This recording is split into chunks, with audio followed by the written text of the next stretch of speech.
So I was gonna do a video about Final Fantasy VII, but a lot of people were complaining that it was getting too much recognition and too much attention. So I decided to do a video about Final Fantasy VIII and how great of a game it is. It's not bad. It really isn't a bad of a game. It's actually really good.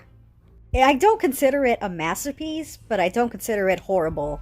It's just great. That is the only word I could describe Final Fantasy VIII. The game has its ups and downs, but mostly its ups. Although the game mostly focuses on Squall and Rinoa, the game is still great. The graphics still hold up, and this is from 1998, and the graphics still look great. The opening itself is already great. It just opens with Squall and Cypher fighting. I understand that there's some people out there that hate this game because of the battle system, but it's not that hard to use. It's actually very easy. The problem is that you don't understand how to use it. It's just very simple. And I'm going to explain that way later on because I want to talk about the opening and Squall and Rinoa. And I am worried that I might get copyright strike again because it's Final Fantasy. Every time I make a Final Fantasy video, I get copyright strike. But I don't care because I love Final Fantasy. So anyway, with this opening, this very cinematic, beautiful opening of Rinoa standing in the fields waiting for Squall is by far one of my favorite openings to a video game ever. And for Final Fantasy VIII, Final Fantasy VIII is the black sheep of the PS1 era. Because Final Fantasy IX and Final Fantasy VII could top this game easily, but Final Fantasy VIII is the black sheep of Final Fantasy. It's still a great game. It's a masterpiece, but, you know, of itself. There's just something so epic about that music playing as you see Cypher and Squall going at each other.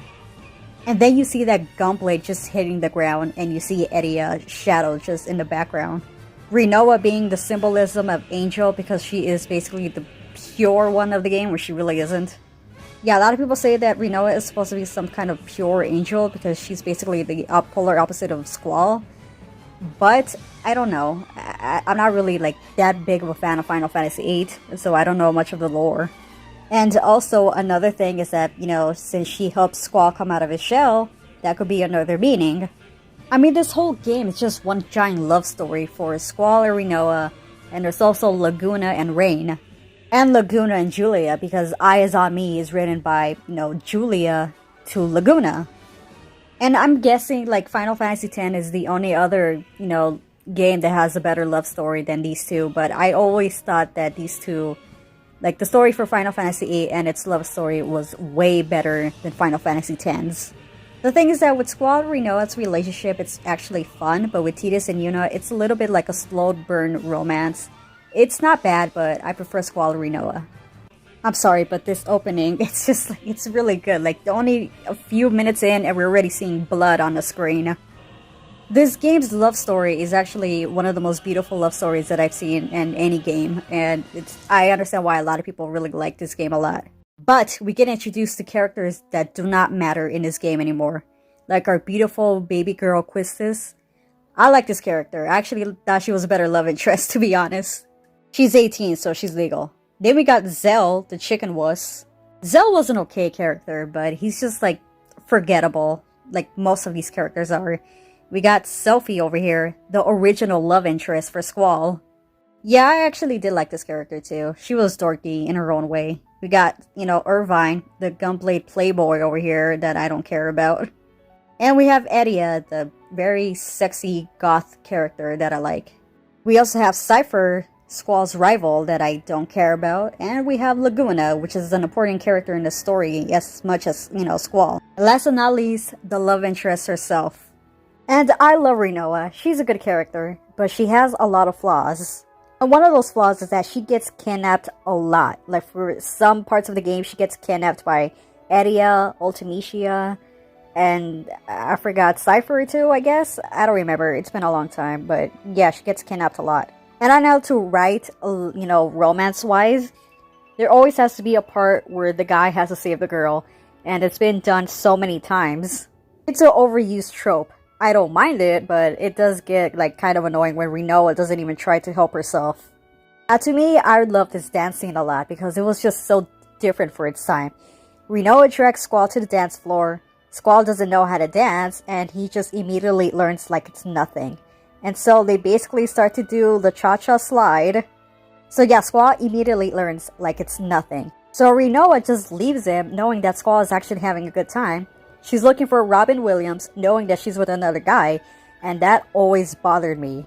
What bothers me is that Rinoa's with another guy, which is Cypher, and she's cheating on him with Squall, so Rinoa's kind of a little floozy. Well, apparently, that's what she said in the game, that Cypher could be her love interest or boyfriend, but she does not know. So, I can't confirm if they're dating or not. But for its time, for a PS1 game, this scene is actually really something. The graphics still hold up, and apparently they were going to make it for PS2, but they couldn't really get the graphics right for the time. Could you imagine this game for the PS2 with voice acting and better graphics? Imagine this. Oh my god, I would have loved to live in a universe where this game had this instead of, you know, the PS1 graphics. Not that I mind the PS1 graphics, but the PS2 graphics would have been even better. So anyway, getting it back to Squall Rinoa, I think these two are actually one of the cutest Final Fantasy pairs ever. Because the thing is that when Final Fantasy VII was released, a lot of Clarif shippers were pissed off that Aerith died. And so they wanted to do another story center, sort of, you know, as Cloud and Aerith. Which I actually didn't mind because that ship actually grew on me. So I became a Clarif shipper. But anyway, getting back to these two have one of the best romances ever in video game history. And we all know that this trope has been done a lot to death. The emo guy falls in love with the peppy sunshine girl. It's been done so many times, but you know, this is a little bit different when you think about it. It's not forced, it's built up perfectly. I mean, we all know that they're gonna end up together, but it's just done so beautifully. Squall starts off like every other emo, you know, annoying character that he doesn't need anybody because he's scared of losing people, so it's understandable. And Rinoa lost somebody in her life too, her mother. So in a way, she does kind of understand him. But I really love how Rinoa teases the shit out of Squall. Like, it's such a dorky, lovable relationship that these two have. And Squall could be kind of a little asshole at times because he's just a typical brooding teenager. But you gotta understand what he's been through. So for now, let's talk about something else. Okay, look, I'm gonna get back to the story, but I need to talk about the battle system because some people do not understand how the junction system works. It is not that fucking hard, guys. The game describes it to you. As soon as you walk out of Balam Garden, Quizzes explains how the GF works. All you have to do is level up your GF and select another option for it to learn. And when it levels up, you have another option to put whether you wanted to learn, well, whether you wanted to learn something else, but you have to pick, you know, these magic junctions. And look, it's not hard. Like, even I understand it, and I don't understand anything anymore. The only problem for me with this is you cannot buy weapons. You have to get like these items in order to get these newer weapons. And I always thought that was annoying, but the battle system junction is not hard. You can even put the settings on auto. It's not hard, guys. It's so fucking simple. Sometimes, you know, you get the magic whether you find this draw point or you could draw it out of the enemies. And sometimes to find the other GFs, Guardian Force, you have to whether draw them out of other enemies or you have to find them automatically in a dungeon or something. Some of them are easy to find, some of them are hard, some of them are just like right in front of you as, you know, you're doing a dungeon or something. But it's not hard. It's just people are like, either they're not used to it or they're just stupid. And it's because of the battle system that they don't understand, and they say that that's why Final Fantasy VIII is a shit game, which it really isn't. It really isn't a bad game at all. It's the fact that those people do not understand how the battle system works. I mean, if you're a kid and you don't understand the game, it makes sense. But if you're older and they're describing the tutorial to you so many times, then yeah, you don't understand and you just hate the game because of the battle system and, you know, you're stupid. And I'm sorry if I'm being blunt, but the game does describe it to you several times. Okay, so with the battle system, I always thought it was fun. It's not, I mean, look, the thing is the battle system that people don't like, and I already explained that like a second ago. But it's not hard, it's easy. It's sort of the same thing as Final Fantasy X-2, but for some reason people like that game more than they like Final Fantasy VIII, which doesn't even make any sense because it's the same battle system. And I'm not talking about like drawing the magic out of the enemies. I'm talking about like active time, turn-based. That's what I'm trying to say. Because Final Fantasy X-2 does the same thing. It does the same exact thing. And that music that plays, that music, the battle theme, and the boss battle theme, I don't know, it just gets you ready, like you're pumped up to fight these monsters. And these limit breaks are also very cool, especially when Rinoa's on top of Angelo. Yeah, Rinoa, this is animal abuse, so please get off the dog. Stop using it as a cannon weapon. I'm sorry, I just think it's funny that Rinoa uses the dog as a cannon weapon. I think, to me, the strongest person in this entire game is Sophie, because when she uses that, her limit break, the end, it just basically ends every fucking thing. Like, you can fight Ultimecia, and when you use the end, it ends the battle, and that's it. It's not a bad battle system, I think it's pretty fun. But it does take forever to level up in this game. Like, for me, it took forever to level up. I trained in the training ground so much, I had to fight the T-Rex just to level up. And I like that there's a T-Rex in the garden. I don't know why there is a T-Rex in the garden. I guess somebody was watching too much Jurassic Park. Because why is there a T-Rex there? Yeah, this game throws a lot of random things at you. I like that. I like games that do that. So anyway, let's get back to the story. So we have the story with Laguna, and Laguna is supposed to be Squall's dad. And we also have another important character, Julia, Rinoa's mother. Now these two had something going on back then. Before Laguna became the person that he is, he was actually a soldier. But he had eyes for a woman named Julia. And Julia is the person that sang that song Eyes on Me and it's such a popular hit. And that song is a song that I like a lot. When you think about it, that song is actually very sad because Julia also had affection for Laguna. But at the time, Laguna did not know this. But at least these two, like, even if they didn't end up together, their kids did. So it wasn't just like Squall or Rinoa that they lost somebody. These two lost each other. This whole game is about losing somebody you care about. It's not just like about losing somebody you care about. It's also about moving on. So the way Julia died is that she got into a car accident when Rinoa was 5 years old. So that kind of makes sense why Rinoa doesn't remember Julia very well. Unless that song starts to play, which was Eyes on Me. I wonder what could have been if these two ended up together. I guess Squall wouldn't exist, neither would Rinoa, and those two would have ended up together. Maybe in an alternate universe, these two would have ended up together. But no, Laguna found somebody else. Laguna found somebody else, and that person is named Rain. But Rain died after giving childbirth, and Laguna wasn't really there in their lives. Although he did propose to Rain, they still couldn't be together because Laguna was doing some very shady things at the time. What Laguna was doing was rescuing this little girl named Ellen. And Ellen is basically like supposed to be like Squall's stepsister and has like magical powers. So there's like a lot of sorcerers are going after her because of her abilities. So for the entirety of Laguna's story, he's basically trying to save this little girl.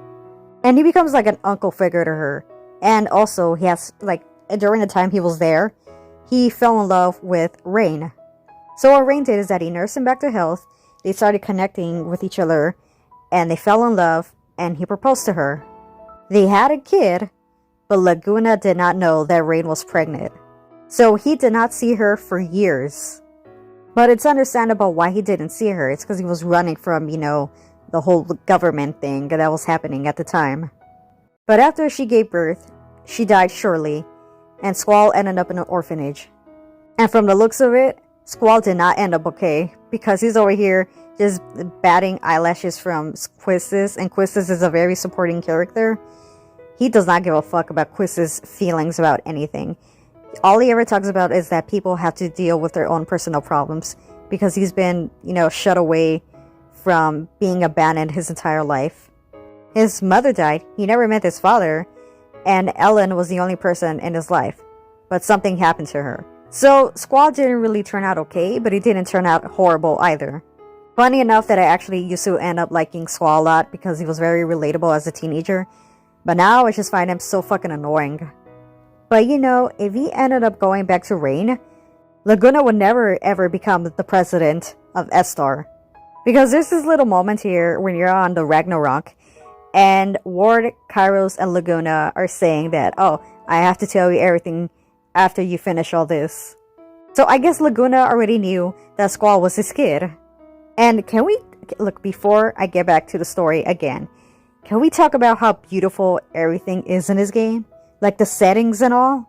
Yeah, to me, one of my favorite things about Final Fantasy VIII is the world building. It's just so like futuristic. And even though I don't really like those type of games in Final Fantasy, it looks really pretty in this game. And it's because of the pre-rendered backgrounds.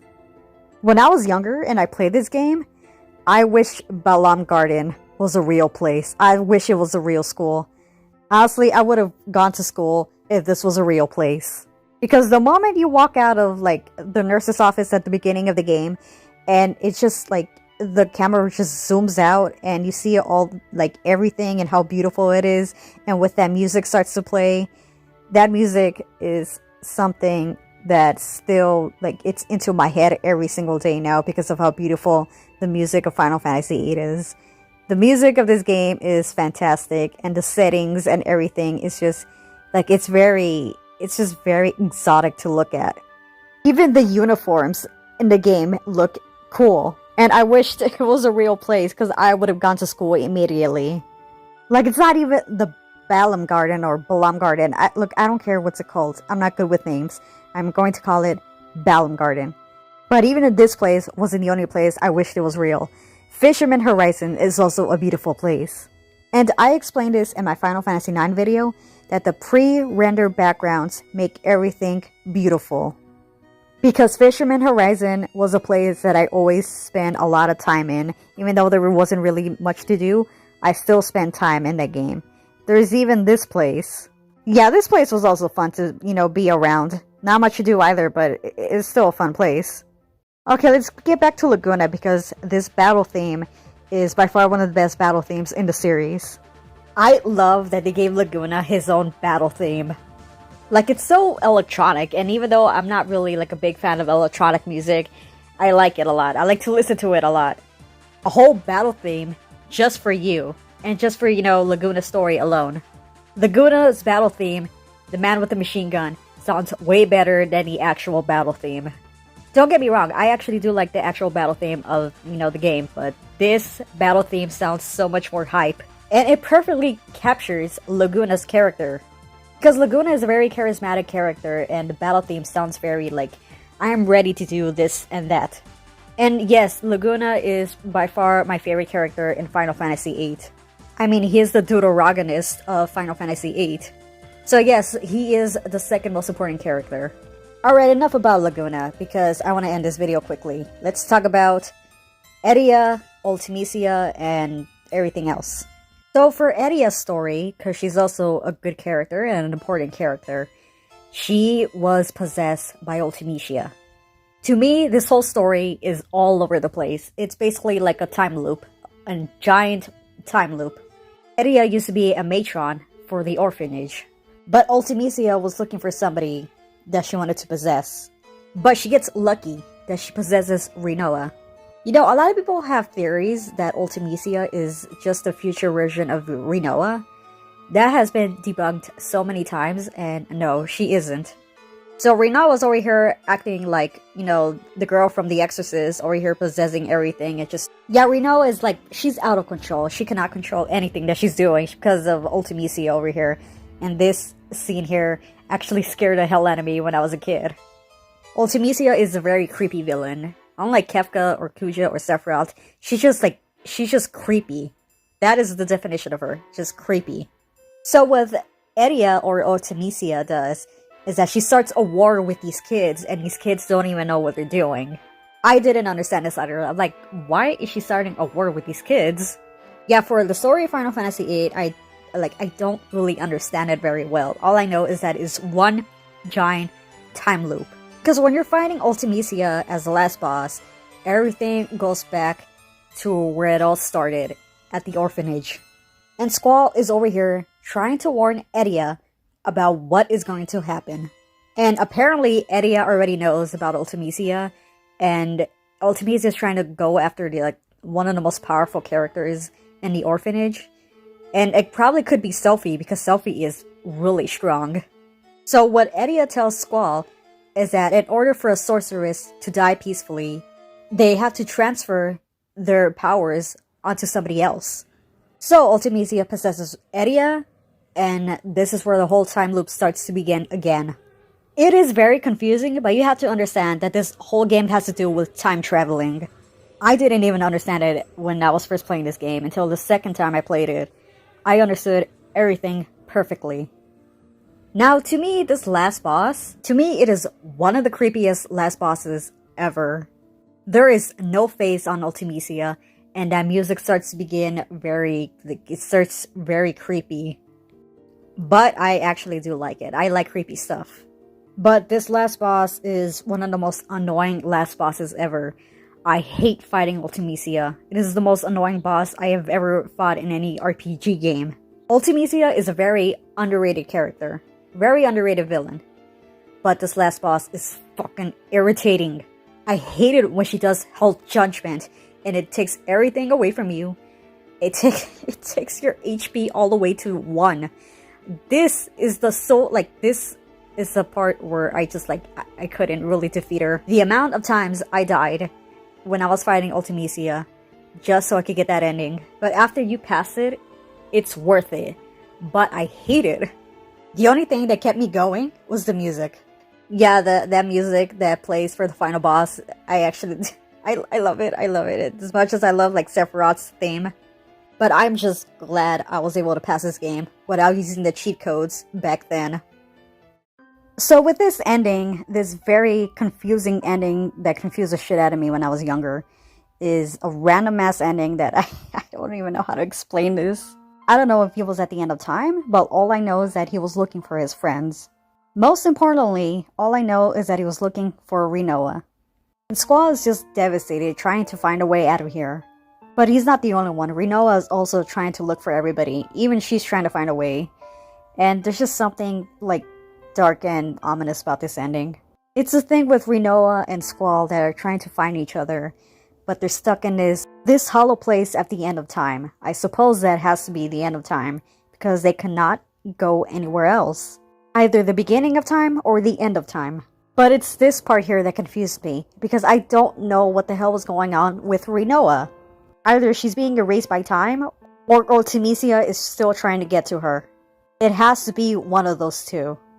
Because clearly, you could see her face here being distorted. And even though Square Enix never explains this ending to me, I still have to go with my guess that it has to be that she's being erased by time. Or it could be it's a nightmare for Squall.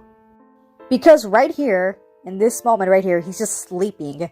So it could be a nightmare for him. Or he just passed out. I honestly don't know, and Square Enix never confirmed it. It's a nightmare and a time loop that repeats over and over again. Imagine going through hell just to save the one that you love, and you see this distorted face of her, and you see her being erased by time, and you probably never see her again. At this moment, I just feel bad for Squall. First his family, and now Rinoa, and that breaks him emotionally. But they still end up fighting each other after all that, so it's not all doom and gloom. Look, other than Final Fantasy IX, this is by far one of my favorite endings ever. It's just a beautiful ending about these teenagers reconnecting with one another. And they find themselves in these beautiful flower fields, where Squall promises her that they'll meet up again. If Squall ever runs into Aerith, she better hire his ass. Because Squall has a thing for flowers as much as Aerith. Anyway, getting back to these two, I just like how beautiful this scene is. Everybody's having their happy moments. Got Cypher here fishing with his two friends, which I never really discussed about these two because I do not care about these two. These two were just Cypher's goons. But you know, at least they're having fun. But what's more tear-jerking about this ending is Laguna visiting Rain's grave.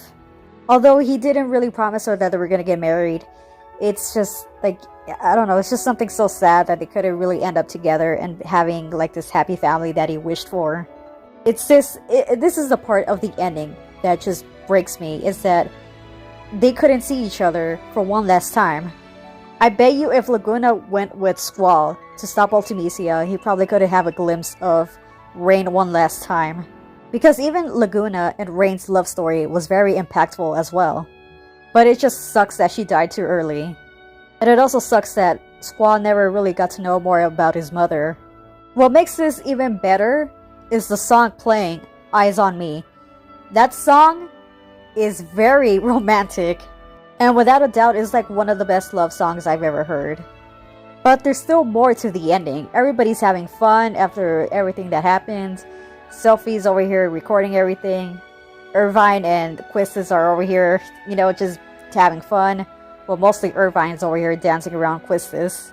Sid over here reunites with his wife Edia. Zell's over here eating all the hot dogs that he wants. And I'm surprised they never really focused on the other characters. I actually like Zell. Even Quistis, Selfie too. Irvine, not really, but not really an interesting character, honestly. This whole game felt like a big anime trope. And last but not least, we have Rinoa over here with Squall. They finally get to share a kiss.